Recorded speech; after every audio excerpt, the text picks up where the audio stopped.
Hello नमस्कार दोस्तों, मेरा नाम है दिनेश और आप देख रहे हैं जेड क्लास एकेडमी। दोस्तों आज की वीडियो में हम सॉल्व करेंगे अर्थशास्त्र के 50 महत्वपूर्ण प्रश्नों का सॉल्यूशन, जो सभी प्रतियोगी परीक्षाओं के लिए महत्वपूर्ण होगा। तो मैंने पिछले 3 लेक्चर डाल दिए हैं अर्थशास्त्र के, जिसमें मैंने 50 प्रश्नों का सॉल्यूशन करा रखा है। मैं टोटल 250 क्वेश्चन का सॉल्यूशन करना चाहता हूँ, इसलिए मैंने 5 पार्ट में उसे डिवाइड कर रखा है।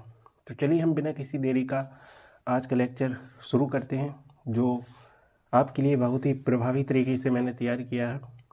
मैंने 50 महत्वपूर्ण प्रश्नों का निष्कर्ष निकाला है, यानी इकोनॉमिक्स का निचोड़ निकाला है। तो चलिए आज की वीडियो हम शुरू करते हैं बिना किसी देरी के।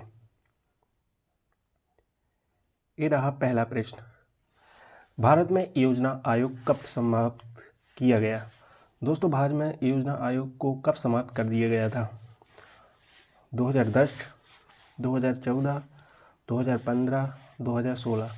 दोस्तों योजना आयोग को 2014 में समाप्त कर दिया गया था, या 2015 में समाप्त कर दिया गया था, या 2016 में समाप्त कर दिया गया था। तो दोस्तों इसका राइट आंसर होगा ऑप्शन सी, 2015 में योजना आयोग को दोस्तों भारत में समाप्त कर दिया गया था। इसके बाद दूसरा प्रश्न, मांग का नियम लॉ ऑफ डिमांड क्या दर्शाता है? दोस्तों लॉ ऑफ डिमांड क्या दर्शाता है? कीमत बढ़ने पर मांग बढ़ती है, कीमत घटने पर मांग घटती है, कीमत बढ़ने पर मांग घटती है, कीमत और मांग में कोई संबंध नहीं है। दोस्तों इसका सही आंसर होगा ऑप्शन सी, कीमत बढ़ने पर मांग घटती है। माना दोस्तों कोई वस्तु की कीमत जैसे ही बढ़ जाती है तो उसकी मांग घट जाती है, यानी इसका ऑप्शन सी राइट आंसर होगा। इसके बाद तीसरा प्रश्न, भारत में सबसे अधिक कपास उत्पादक वाला राज्य कौन सा है? दोस्तों भारत में सबसे ज़्यादा कपास किस राज्य में उत्पादित की जाती है? महाराष्ट्र, गुजरात, पंजाब, राजस्थान। दोस्तों इसका सही आंसर होगा ऑप्शन बी। दोस्तों कपास का उत्पादन सबसे अधिक गुजरात राज्य में किया जाता है। दोस्तों भारत में सबसे अधिक कपास का उत्पादन गुजरात राज्य में किया जाता है। इसके बाद चौथा प्रश्न, बिटकॉइन क्या है? दोस्तों बिटकॉइन क्या है? बिटकॉइन एक डिजिटल मुद्रा है, एक बैंक है, एक सरकारी योजना है, या एक ऐप है? दोस्तों बिटकॉइन क्या है? दोस्तों इसका सही आंसर होगा ऑप्शन ए, बिटकॉइन एक डिजिटल मुद्रा है। इसके बाद पांचवा प्रश्न, भारत में हरित क्रांति यानी ग्रीन रेवोल्यूशन का श्रेय किसे दिया जाता है? दोस्तों ग्रीन रेवोल्यूशन का श्रेय भारत में किसे दिया जाता है? Abdul Kalam, M S. Swaminathan, B K. Kurien, R N. Malhotra. दोस्तों इसका आंसर सही कौन सा होगा? तो दोस्तों इसका सही आंसर होगा ऑप्शन बी, एम.एस. स्वामीनाथन को ग्रीन रेवोल्यूशन का श्रेय दिया जाता है भारत में। इसके बाद छठा प्रश्न, स्वतंत्र व्यापार समझौता यानी एफटीए का मुख्य उद्देश्य क्या होता है? दोस्तों व्यापारिक कर बढ़ाना, आयात निर्यात शुल्क कम करना, व्यापार पर प्रतिबंध लगाना, केवल कृषि उत्पादों को शामिल करना। दोस्तों इसका सही आंसर होगा ऑप्शन बी, आयात निर्यात शुल्क को कम करना। दोस्तों स्वतंत्र व्यापार समझौता का उद्देश्य आयात निर्यात शुल्क को कम करना होता है, ऑप्शन बी। इसके बाद सातवां प्रश्न, कौन सा कर अप्रत्यक्ष कर यानी इनडायरेक्ट टैक्स का उदाहरण है? दोस्तों वस्तु कर, वस्तु एवं सेवा कर, सीमा शुल्क, कॉरपोरेट टैक्स या उत्पाद शुल्क। दोस्तों कौन सा कर अप्रत्यक्ष कर का एक उदाहरण है?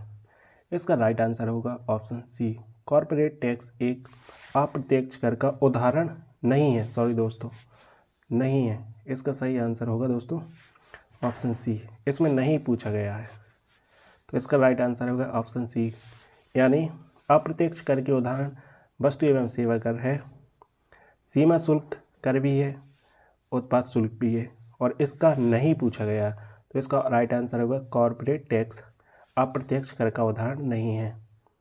ऑप्शन सी इसका राइट आंसर होगा दोस्तों, ऑप्शन सी। इसके बाद आठवां प्रश्न, भारत में गरीबी हटाओ का नारा किसने दिया था? गरीबी हटाओ का नारा पंडित जवाहरलाल नेहरू, इंदिरा गांधी, लाल बहादुर शास्त्री, डॉक्टर भीमराव अंबेडकर।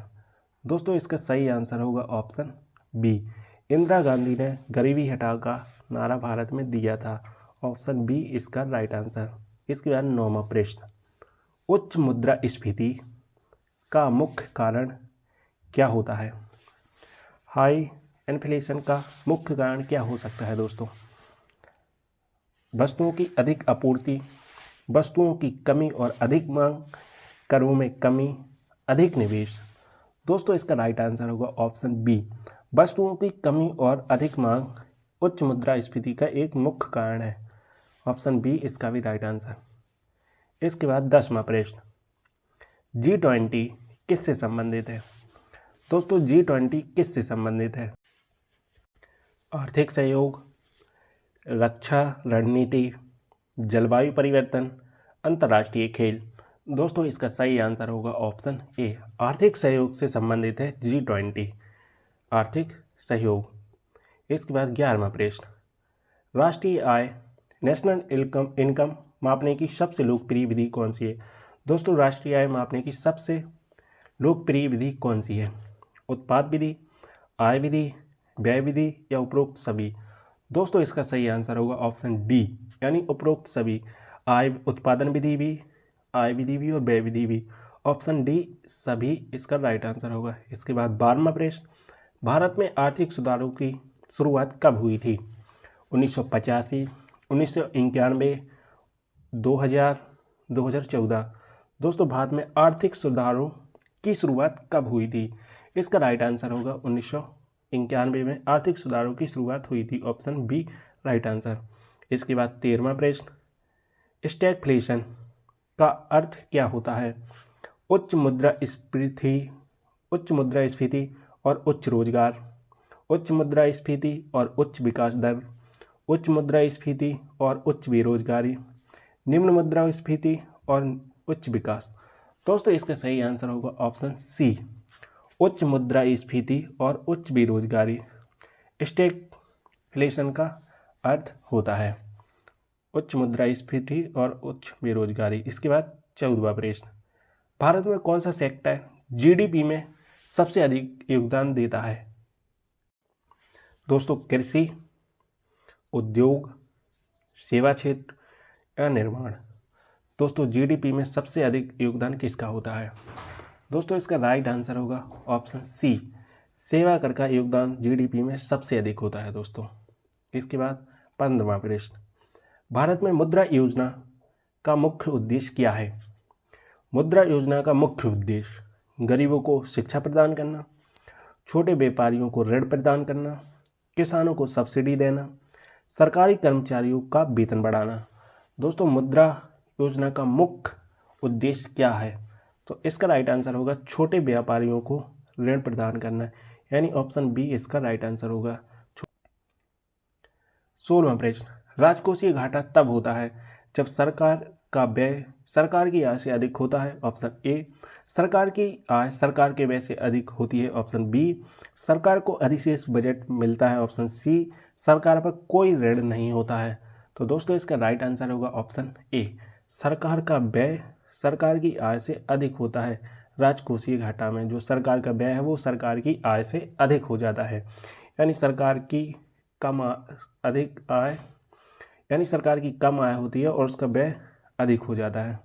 आय से अधिक व्यय खर्च कर देती है सरकार, वहाँ राजकोषीय घाटा होता है। इसके बाद 17वां प्रश्न, राष्ट्रीय भुगतान निगम एनपीसीआई किससे संबंधित है? बैंकिंग प्रणाली, कृषि विकास, रक्षा क्षेत्र या स्वास्थ्य क्षेत्र? दोस्तों इसका राइट आंसर होगा ऑप्शन ए, बैंकिंग प्रणाली मुख्य राष्ट्रीय भुगतान निगम से संबंधित है। Option A right answer, banking प्रणाली। इसके बाद 18वां प्रश्न, मिशन शक्ति का उद्देश्य क्या है?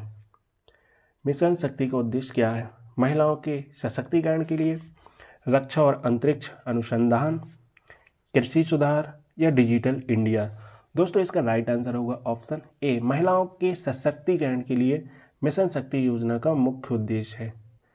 इसके बाद 19वां प्रश्न, भारत की न्यूनतम समर्थन मूल्य यानी एमएसपी नीति का मुख्य उद्देश्य क्या है? किसानों को लाभदायक मूल्य प्रदान कराना, सरकार को मुनाफा कमाना या उद्योगों को सस्ता माल उपलब्ध कराना, या निर्यात को बढ़ावा देना। दोस्तों इसका राइट आंसर होगा ऑप्शन ए, किसानों को लाभदायक मूल्य प्रदान करना। न्यूनतम समर्थन मूल्य का यही उद्देश्य होता है। इसके बाद 20वां प्रश्न, जनधन योजना। प्रधानमंत्री जनधन योजना का मुख्य उद्देश्य क्या है?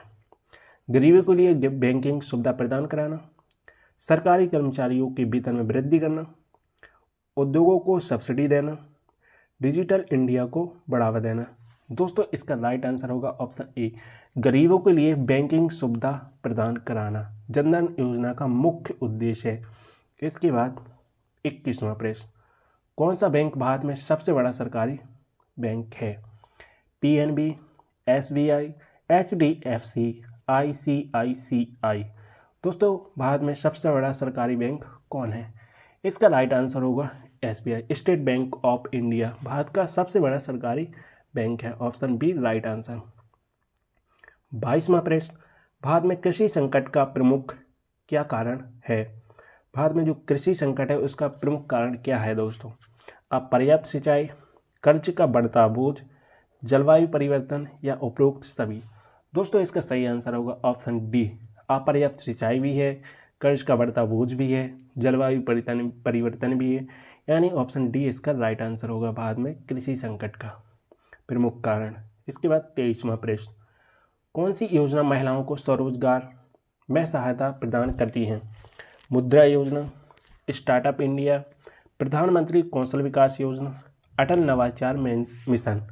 दोस्तों इसका राइट आंसर होगा ऑप्शन ए, मुद्रा योजना महिलाओं को स्वरोजगार में सहायता प्रदान करती है। Option A right answer. इसके बाद 24वां प्रश्न, भारत में ब्लू इकोनॉमी किससे संबंधित है? दोस्तों भारत में ब्लू इकोनॉमी किससे संबंधित है? इसका राइट आंसर होगा या समुद्री संसाधनों का आर्थिक उपयोग, सूचना प्रौद्योगिकी, हरित ऊर्जा या बैंकिंग प्रणाली। दोस्तों ब्लू इकोनॉमी का मुख्य उद्देश्य क्या है? समुद्री संसाधनों का आर्थिक उपयोग, इसका मुख्य उद्देश्य या ब्लू इकोनॉमी समुद्री संसाधनों के आर्थिक उपयोग से संबंध रखती है। ठीक है, ऑप्शन ए इसका राइट आंसर होगा। जो भारत की ब्लू इकोनॉमी है वो समुद्री संसाधनों का आर्थिक उपयोग से संबंध रखती है। इसके बाद 25वां प्रश्न, भारत में डिजिटल इंडिया अभियान कब शुरू हुआ था?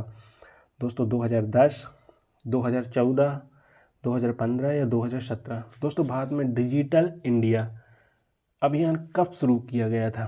तो 2015 में दोस्तों डिजिटल इंडिया अभियान शुरू किया गया था। Option C right answer. 26वां प्रश्न, रेलवे नेटवर्क का विस्तार 26वां प्रश्न, भारत में स्वर्णिम चतुर्भुज परियोजना का उद्देश्य क्या है? रेलवे नेटवर्क का विस्तार, प्रमुख शहरों को सड़क मार्ग से जोड़ना, ग्रामीण सड़कों का निर्माण या जल परिवहन को बढ़ावा देना। दोस्तों भारत में स्वर्णिम चतुर्भुज का जो मुख्य उद्देश्य है वो है प्रमुख शहरों को सड़क मार्ग से जोड़ना। Option B right answer.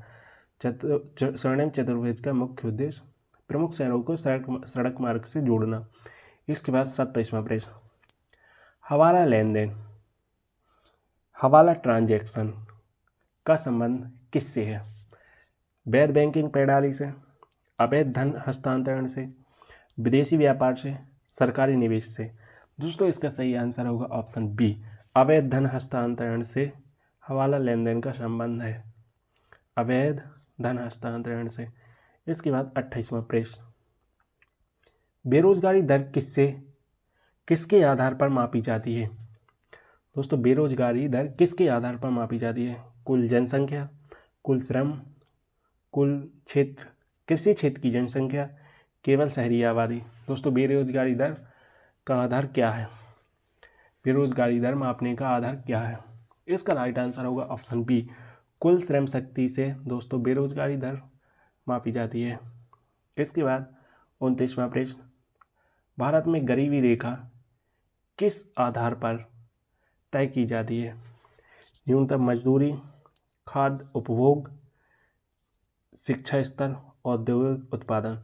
दोस्तों भारत में गरीबी रेखा किस आधार पर तय की जाती है? तो वो खाद्य उपभोग के आधार पर दोस्तों गरीबी रेखा तय की जाती है।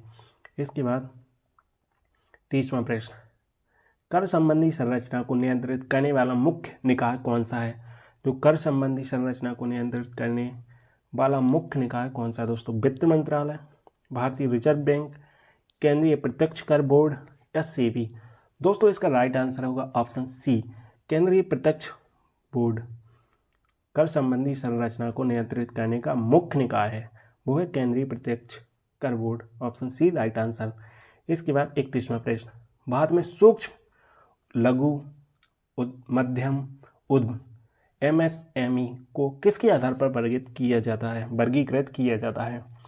कर्मचारियों की संख्या, वार्षिक टर्नओवर और निवेश, कंपनी का क्षेत्रफल, सरकारी अनुदान? दोस्तों इसका राइट आंसर होगा ऑप्शन बी, वार्षिक टर्नओवर और निवेश के आधार पर सूक्ष्म, लघु और मध्यम उद्यम का आधार वर्गीकृत किया जाता है। भारत के अंदर जो है वो वार्षिक टर्नओवर और निवेश के आधार पर तय किया जाता है। इसके बाद 32वां प्रश्न, मुद्रास्फीति का मुख्य कारण क्या है? मुद्रा की अधिक आपूर्ति, वस्तुओं की अधिक उपलब्धता, सरकारी घाटा या बेरोजगारी में वृद्धि? तो दोस्तों मुद्रास्फीति का मुख्य कारण क्या है? तो वह है मुद्रा की अधिक आपूर्ति, ऑप्शन ए इसका राइट आंसर। इसके बाद 33वां प्रश्न, नीति आयोग का मुख्य कार्य क्या है? दोस्तों भारत में नीति आयोग का मुख्य कार्य क्या है? मौद्रिक नीति बनाना, दीर्घकालिक आर्थिक योजना बनाना, विदेशी व्यापार को नियंत्रित करना, राजकोषीय नीति लागू करना? दोस्तों इसका राइट आंसर होगा ऑप्शन बी, दीर्घकालिक आर्थिक योजना बनाना। नीति आयोग का मुख्य कार्य दीर्घकालिक आर्थिक योजना बनाना, ऑप्शन बी राइट आंसर। इसके बाद 34वां प्रश्न, भारत में सबसे अधिक निर्यात किसका होता है? भारत में सबसे अधिक निर्यात किसका होता है? 34वां प्रश्न, भारत में सबसे अधिक निर्यात किसका होता है? चाय का, सूचना प्रौद्योगिकी सेवाएं, गेहूं, इस्पात? दोस्तों इसका राइट आंसर होगा ऑप्शन बी, सूचना प्रौद्योगिकी सेवाओं का निर्यात भारत में सबसे अधिक होता है। इसके बाद 35वां प्रश्न, श्रम विभाजन का अर्थ क्या है? दोस्तों श्रम विभाजन, डिवीजन ऑफ लेबर का अर्थ क्या है? सभी कर्मचारी एक ही काल में कार्य करें, श्रमिकों में कार्यों का बंटवारा, उत्पादन में कटौती, बेरोजगारी को बढ़ाना। श्रम विभाजन का अर्थ क्या है दोस्तों? इसका राइट आंसर होगा ऑप्शन बी, श्रमिकों में कार्यों का बंटवारा, ऑप्शन बी राइट आंसर। इसके बाद 36वां प्रश्न, मिशन अमृत सरोवर का मुख्य उद्देश्य क्या है? मिशन अमृत सरोवर का मुख्य उद्देश्य क्या है?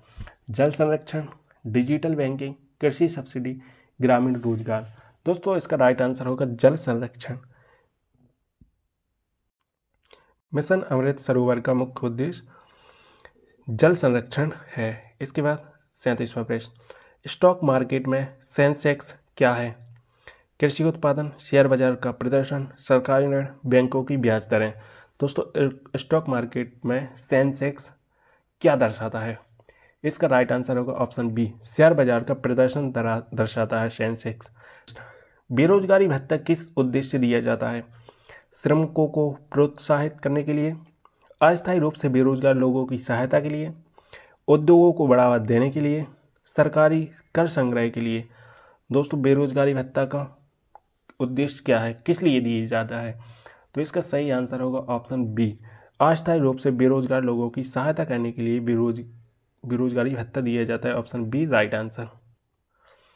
इसके बाद 39वां प्रश्न,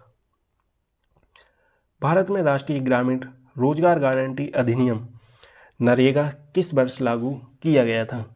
2004, 2005, 2010 या 2014? दोस्तों नरेगा यानी राष्ट्रीय ग्रामीण रोजगार गारंटी अधिनियम भारत में कब लागू किया गया था? तो इसका राइट आंसर होगा ऑप्शन बी, 2005 में नरेगा लागू किया गया था। इसके बाद 40वां प्रश्न, भारतीय रिजर्व बैंक RBI की स्थापना किस वर्ष हुई थी? 1930, 1935, 1947, 1950? दोस्तों RBI की स्थापना भारत में कब की गई थी? तो इसका राइट आंसर होगा ऑप्शन बी, 1935 में रिजर्व बैंक ऑफ इंडिया की स्थापना की गई थी। इसके बाद 41वां प्रश्न, मिनिमम वेज एक्ट किससे संबंधित है? उद्योगों की सुरक्षा, न्यूनतम मजदूरी तय करने से, सरकारी खर्च, निर्यात नीति। दोस्तों इसका सही आंसर होगा ऑप्शन बी, न्यूनतम मजदूरी तय करने से। मिनिमम वेज एक्ट इससे संबंधित है, न्यूनतम मजदूरी तय करने से। 42वां प्रश्न, किसान क्रेडिट कार्ड यानी केसीसी योजना का मुख्य उद्देश्य क्या है?